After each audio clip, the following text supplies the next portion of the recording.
Pertanyaannya, apa hubungan Isra Mi'raj dengan cinta Khadijah?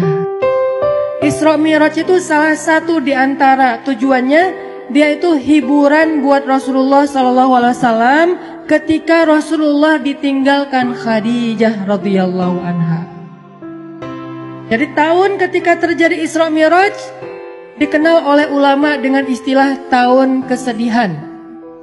Kenapa disebut tahun kesedihan? Karena pada tahun itu Rasulullah SAW mengalami banyak ujian-ujian yang berat. Salah satu ujiannya, pertama beliau ditinggalkan oleh paman tercinta beliau, Abu Thalib. Udah gitu ditinggalkan lagi oleh istrinya yang selama ini banyak sekali berkorban dan mensupport dakwah Nabi, yaitu Khadijah radhiyallahu anha. Dan ini bikin Nabi itu patah hati banget. Kenapa? Khadijah meninggalkan Nabi sedangkan pekerjaan dakwah belum selesai. Dakwah di Mekah itu lagi sulit-sulitnya, tetapi Allah membawa pulang Khadijah kepada Allah Subhanahu wa taala, sehingga Nabi merasa benar-benar tahun itu tahun kehilangan. Kehilangan Abu Thalib, kehilangan Khadijah, sehingga jadilah Nabi di kota Mekah, kalau kita ibaratkan itu kayak anak yatim, nggak punya tempat berlindung.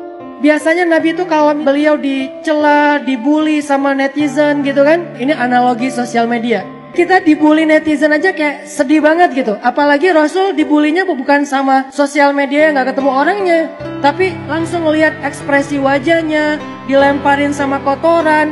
Nah, hiburan Nabi yang membuat Nabi itu kuat ketika dalam keadaan dibully rame-rame adalah Khadijah. Sehingga Nabi pulang ke rumahnya dalam keadaan lelah, dalam keadaan sedih, dalam keadaan kecewa. Nabi bilang kepada Khadijah, Khadijah, zammiluni, zammiluni, selimuti aku Khadijah, selimuti aku. Akhirnya Nabi diselimuti oleh Khadijah.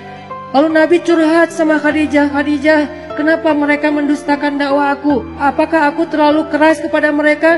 Kata Khadijah, tidak wahai Rasulullah. Apakah aku tidak menyampaikannya dengan jelas? Kata Khadijah, tidak ya Rasulullah, engkau sudah menyampaikan dengan jelas. Wahai Khadijah, bagaimana agama ini akan Allah menangkan jika mereka menolak agama ini? Kata Khadijah, ya Rasulullah, la tahzan. Jangan sedih ya Rasulullah, jangan kecil hati ya Rasulullah, jangan patah semangat ya Rasulullah. Insya Allah, Allah akan memenangkan agama ini suatu saat nanti. Sehingga Nabi jadi semangat lagi. Ini artinya Khadijah adalah orang yang sangat penting di sisi Rasulullah SAW. Khadijah adalah orang yang pertama menerima dakwah Nabi ketika satu dunia ini, satu bumi ini menolak dakwah Nabi. Khadijah orang yang pertama sholat di belakang Nabi ketika tidak ada yang mau sholat di belakang Nabi. Tiba-tiba orang yang paling berharga bagi Rasulullah SAW ini kembali kepada Allah Subhanahu wa taala. Sehingga Nabi merasa kehilangan, seolah-olah dunia ini gak punya siapa-siapa lagi. Sedih luar biasa. Abu Thalib pergi, Khadijah pergi. Di tahun yang sama, orang-orang kafir Quraisy merencanakan untuk membunuh Rasulullah SAW. Sehingga Rasul harus lari ke Taif. Baru lari ke Taif, berharap di Taif diterima sama keluarga besar ibunya beliau, Aminah. Ternyata di Taif kita tahu cerita yang luar biasa tragis. Nabi dikejar-kejar seharian, dilemparin batu, kemudian disorakin kayak maling. Sehingga Nabi keluar masuk kebun kurma bersembunyi. Ketahuan lari lagi, sembunyi lagi, ketahuan lari lagi. Sampai jidat Nabi itu kena lemparan batu dan berdarah. Seharian Nabi berlari karena dikejar-kejar sama orang di Taif. Udahlah perasaan beliau sedang dalam keadaan kehilangan, lagi patah hati banget kalau bahasa kita sekarang. Tiba-tiba dihujat rame-rame sama manusia. Ini berat banget buat Rasulullah SAW. Kondisi mental yang lagi down banget. Kondisi perasaan yang lagi nyesek banget kalau bahasa kita. Udah ditinggalkan orang tercinta, kemudian tidak ada lagi yang melindungi beliau dakwah di Mekah. Sekarang beliau di Taif diusir, dipukulin, dilemparin, dikejar, diteriakin maling.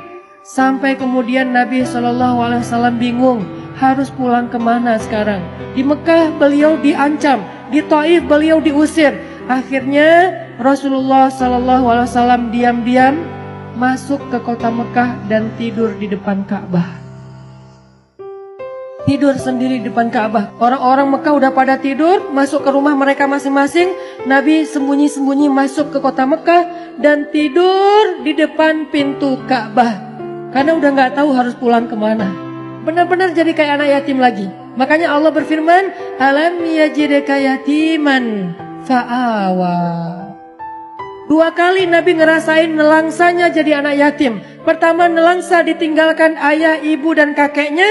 Kemudian nelangsa ditinggalkan paman dan istrinya. Sehingga Nabi SAW akhirnya tidur di depan Ka'bah.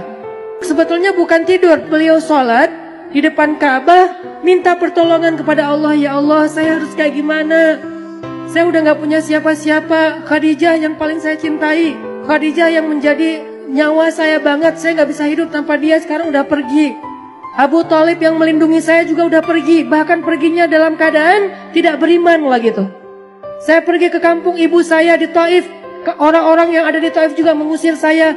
Kemana saya harus pergi ya Allah? Sujud Nabi panjang di Ka'bah. Sampai setelah selesai sholat, Nabi lelah seharian karena pelipis beliau juga berdarah. Akhirnya Nabi tertidur di depan Ka'bah meringkuk. Datanglah Jibril alaihissalam. Kemudian malaikat Jibril memanggil Rasulullah SAW sembari duduk di sebelah beliau dengan panggilan kasih sayang, dengan panggilan yang kasihan. Ya Rasulullah, Nabi masih tidur. Ya Rasulullah, Nabi masih tidur. Ya Rasulullah. Akhirnya Nabi bangun. Jibril, kata Jibril, ya Rasulullah, Allah mengundang Rasulullah untuk melakukan perjalanan ke langit. Ketika Nabi dalam keadaan down, ketika Nabi dalam keadaan drop, ketika Nabi dalam keadaan nelangsa, dalam keadaan lemah, maka Allah Subhanahu wa ta'ala memanggil Nabi ke langit. Ya Rasulullah, Allah memanggil Nabi untuk bertemu. Allah memanggil Nabi untuk naik ke langit.